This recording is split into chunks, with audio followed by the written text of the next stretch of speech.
ọ̀rọ̀ tá rò pó ti tán bó ti tán lẹ̀ pátápátá ó mà tún ti bẹ́yìn yọ ọ̀rọ̀ Austin Emmanuel Itele Kẹ́mítì àti Aisha Raji ọ̀rọ̀ à ń pè lówè ó mà ń lárónù ẹ wo ẹ bá mi wo fídíò yìí kẹ́ máa like kẹ́ máa share kẹ́dẹ̀ máa comment ẹ jọ̀ọ́ kẹ́dẹ̀ tẹ́ subscribe button yín. And ìyàwó is also an actor. He denied that girl. Ọmọ yẹn kò ṣe ìyàwó dàbí ẹrú nulẹ̀. Tó bá jẹ́ Jùmọ̀kẹ́ ló jáde lẹ́nìí tó ń sọ àwọn dialogue sí i. I will not talk, but not you. Not you. Ó ti kọjá àlàáfíà bá. Ó yẹ kó padà wá sókè ni. Ó yẹ kó padà wá ni o. Sọ̀rọ̀ pé wọ́n ló ń wá àwọn aráalé. Àwọn aráalé ti wà ń bí o. Àwọn aráalé. Báńsì ló gbé ẹ fún Austin. Yẹ máa fún ẹ ní flashback. Saheed ló gbé ẹ fún Austin. Flashback. Ìwọ ìrántí ni o. Ìtẹ̀lẹ̀ dá ń pọ́n lélẹ̀ nì. Aláṣọ kan ní Ìtẹ̀lẹ̀. Àfi forgotten. Kẹ́mẹ́ǹtì. Oníbọ́dí odò. Àfi forgotten. Ìwà yẹn náà ló tún wì. Àwọn tó bá ní làákàyè bí wọ́n á rí bó ti ṣe báyìí. If you and Austin can stay for 5 years and you are yet denying because he's lost, he was just lost, not dead. You are a bad person. Mo tún gbàdúrà ká lídìí ọwọ́ ẹ ọmọ mi yẹn máa ṣoríire. A ní àlùbáríkà. Ṣùgbọ́n Aisha, wọ́n fọlọ́ọ̀bà búra fún ẹ. Ìyàwó tó máa fi oníjó jèrè ẹ. Once again. Ṣé ọmọ ọkùnrin ló wà lọ́wọ́ ẹ? Ó ní àtọ̀ Austin ò lè dọ́mọ. Èmélòó ni wọ́n ti pa á lẹ̀? Austin ní good lovely son. 2. Èmi tí mo ń jà fún Austin lẹ́nu. Èmélòó ni mo feature nu iṣẹ́ rí. Àwa ò kí ń gbàgbé olóore ló ń jẹ́ bẹ́ẹ̀. Bí wọ́n ṣe ń fi Austin gbà yẹn, lèmi ń fẹ́ Saheed èṣù. Mi ò bá rẹ́kọ̀dì mi jẹ́, mo ṣì tún wà nílé Saheed yẹn lẹ́nu. Why do you forget Austin so soon? Why do you forget? Tó o bá nírò nínú iṣẹ́ kò sẹ́ni tó lè fún nírò. Ó sì wà nù pìtìpìtì. Tó o bá lè yọ ń bẹ̀, you shouldn't have talk. You should have keep mouth to eternity. Aisha for the 3rd time. Khalid ó máa lálùbáríkà nù ayé. Ṣùgbọ́n ìyàwó tó máa fi oníjó jèrè ẹ̀. For you to stand and see a man that will fight for you, even when the Austin kú ọ̀sẹ̀ kan pé ọmọ dá wedding yẹn rú tán. Ọmọ pé pàṣọ ń gbà náà. Wedding yẹn mọ̀ fi. Níbi tí ìfẹ́ yẹn tó. Where is those guys' glory? Bá mi mọ àwọn aláyé ẹ̀ tó olódò yẹn sẹ́. Àwọn aláyé tó ṣe oríire yẹn mo fẹ́ kó mu wá sẹ́. Oh my God. Àwọn aláyé yẹn ṣe ká wá ká àwọn títí wọ́n ti ta. Tí wọ́n bá wá fa gbòòrò fàyílẹ̀kùn ṣé káka wọn. Èwo ni báyìí ọ̀rẹ́ mi? Ṣé káka wọn ń bẹ̀? Ìwọ ló kérò jọ ìwọ ló ń ké. Ọ̀rẹ́ mi Ìwọ ló kó wa jọ náà. Báwo ló ṣe ṣe bẹ́ẹ̀? Nínú àwọn ọ̀rẹ́ wọn ló ń bá erin lọ́rẹ̀ẹ́. Olórí Why you burúkú a son yẹn in this ká. game? But tíìmù wà káàkiri ṣá. Why you alone? If you are a good person, at least nínú àwọn àtàjọ old school yẹn, there should be one with you fighting this battle. But where are they? Everybody see you as a bad person. Tó o bá bọ̀rẹ̀ rìn, ọ̀rẹ́ yìí ò ní jèrè. Ṣé o mọ ohun tó ṣe fẹ́ mi fúnra mi? Ṣé o mọ ohun tó ṣe fún ẹ̀mí fúnra ara mi gan? Ṣé o mọ̀ pé ò ń bẹ̀rẹ̀ lọ́wọ́ àwọn alájà súrà pé ṣé mo ti kú UCH ni? Aisha mi ò tí kú. Back and sound. Fighter this time. Ṣé o mọ ohun tó ṣe fún mi láàrò? Aláàánú kan ṣoṣo tí mo ní. Ṣé o mọ̀ pé ọmọọṣẹ́ lọ́kọ̀ ẹ jẹ́ sí i? Ṣé o mọ tó lọ ṣe ń bẹ̀? Mo lójú ẹ lọ. Ọlọ́run tún gbàbò mi. Ìwọ. Ó ti ṣì sọ. You shouldn't have come out. You thought Austin would just be there. Ṣé Austin mélòó ni mo ṣe? But mi ò ní gbàgbé ẹ̀ for life. Wọ́n kọ́kọ́ ń gbóhùn mi. Wọ́n ń gbé ọ̀nfọ̀hùn mi gé clips. Inú iṣẹ́ ọba yìí náà ni. Tí ọba bá mọ̀ pé o rude, kò ń ṣọ̀tì ọ̀ǹtì tó bá tó dú ẹ ló máa lù ẹ́ sórí set. A lot of people kò gbàgbé sọ́sùn ni. lè sọ fún mi pé ẹ ṣe mọ̀ pé ọgbà máa ń pariwo láti ilẹ̀. This is him from day one. Why you all judging him now? Why you all asking questions? Ẹ mọ woro tí woro, ẹ ti dóko méjì mẹ́ta papọ̀. The same friend. Then you are here again. You want to fight that kind of person? Somebody that fights his own family because of you. Aisha, Ọlọ́run kọ́ ló máa dájú ẹ. Àbí èèyàn kọ́ ló máa dájú ẹ. Ṣé rí géèmù yìí? Ntẹ́mi fi wà more wiser than you. Ṣé o mọ̀ pé ìjà inú ẹkùn ni? Ìjà spiritual tún wà bẹ́ẹ̀. Ta ló ń jẹ́ àdó tó ṣì láàrin wa? Come and answer that question. Why are you scared to come up? Why are you scared to come up to answer all my questions? Ta ló ń jẹ́ àdó tó ṣì láàrin wa?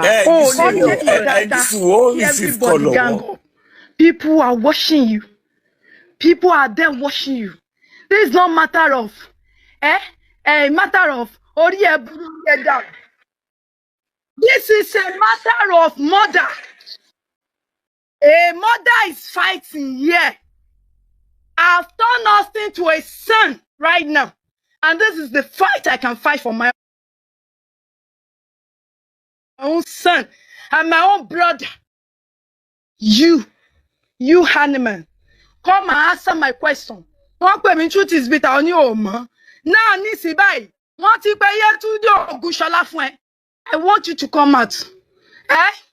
Lọ́jọ́ orí, o mọ̀ pé kì í ṣẹgbẹ́ industry ló kó gbogbo wa pọ̀. Come upstairs and talk. Ọ̀rọ̀ ni mo sọ, it's just a question. Ẹ má bọ̀ lókè. Ṣé kí n sọ bí tẹ́ ń gbé? Tí wà tó bá gbé fún 5 years, tó fi sá kúrò nílé. Jùmọ̀kẹ́ ò gbádùn ọba fọ́dún kan after their wedding. Kò gbádùn ọba fọ́dún kan after their wedding. Come and answer my question. We need answers to all these questions. Àwa ṣẹ̀ṣẹ̀ bọ́ sórí tó bá ti ń down. Ìwà máa bẹ̀rẹ̀ spiritual aspects. No, I'm still on call. I'm still on call. I'm still on call. She want call. This is not matter of call. Leave call alone. Leave call alone. And my friend, I know her very well. Ilé ní pé game mi wà. Ẹ fi kọ́ọ̀lù lẹ̀. Kọ́ọ̀lù báyìí wọ́n búyàn bá lóun wà ń kọ́. Irú kọ́ọ̀lù wo nìyẹn? This is not call. Kọ́mọ̀ mi tọ́lọ́pàá mi nígbàdúrà kó kúkú òjì. Kọ́mọ̀ mi jẹ́jẹ́ sójà mi nígbà. Kí wá rí obìnrin tó bá jọ ọmọ. No. Ṣé rí ẹ̀yin ọkùnrin? Àtẹ̀yin tẹ́ wà ń bí báyìí. Mo gbàdúrà fún yín bí Ọlọ́run ti ń jẹ́ lókè. Ìkọ̀kan nú àwọn ọmọ yín ọkùnrin kò ní ṣánkú láyé. Ìkọ̀kan nú àwọn ọmọkùnrin yín kò ní ṣìrìn. Ìkọ̀kan nú àwọn ọmọ yín kò ní ṣí òbòdó. Ìkọ̀kan nú àwọn ọmọ yín kò ní pàdé obìnrin tí èṣù obìnrin. I only pray for you. I reserve the remaining comments. Eléyìí tí mo ti bèrè gan, ṣé answers ti wá sí? Because ó ti wá gbá game bí nsìn. Ó ní kàn pọ̀ ọba. Ọba will never come here. We told him not to come. Àwa come and wá. He don't need to come here. He don't need it at all. Àti mọ̀ pé ó ti jẹ̀bi. Let her come up. Up látàárọ̀ bàmá ò rí bí wá. Akeem. Ìjà ẹkùn lélẹ̀. Ìjà ẹkùn lélẹ̀. Ẹ máa wò ó tí. Ìjà ẹkùn ni. Ẹ máa wò ó tí. Ìjà ẹkùn ni. Ẹ máa wò ó tí. Àdúrà kan mo gbà. Ọba yẹn tún máa dìde again. Àdúrà kan mo gbà. Ọba yẹn, ọba tẹ́ sọ pé ó ti tán fún yẹn, ó tún máa dìde again. Ọba tí wọ́n ń pè lólòṣì, ó ní HIV. Definitely ìwọ náà ti ní HIV now. Ó ṣe níye ọdún tó fi kúrò ẹ̀. Back and front. Ìwọ náà ti ní HIV nìyẹn. Yes. Ó níye tó níye ìgbà tó fi dù ẹ̀. Gbogbo òṣì tó wà lára ẹ̀ náà. A máa bèrè lọ́wọ́ àwọn tó jóbìnrin. Báwo lòṣì ṣe dára ẹ̀? Ṣójọ́ olòṣì ló tó ṣe nígbà yẹn ló dáhùn? Ṣé ipò olòṣì ló bá àbí wọ́n ló ń kówó fún tẹ́lẹ̀? Báwo lòṣì ṣe dára ẹ̀? Ọwọ́ ẹ̀ náà láti máa bèrè. Ìbéèrè pọ̀ lọ́wọ́ àárín wa. A sì máa jókòó báyìí one on one. Oníkálùkù àwa amúgò, onígi amúgi, aláàkẹ́ àmàkẹ́, àwa fórí ara wa. Àwa gbọ́dọ̀ gọ́ọ̀mẹ̀ntì lọ, wọ́n á máa bèrè òbí oníkálùkù. Eléyìí ṣọ̀rọ̀ social media. Eléyìí ọ̀rọ̀ mọ́dà ni.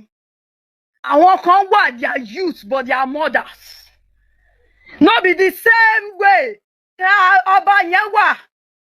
Ọba tí ń jẹ́ ọba olórí burúkú ẹ̀ ṣé o mọ wọ́n ṣe gbóbu ẹ̀ dọ́dọ̀ ẹ̀. You beg for him, you want him. Wọ́n náà yẹ kó bímọ fún. Ó yẹ kó bímọ fún. Oyún ò wá ní.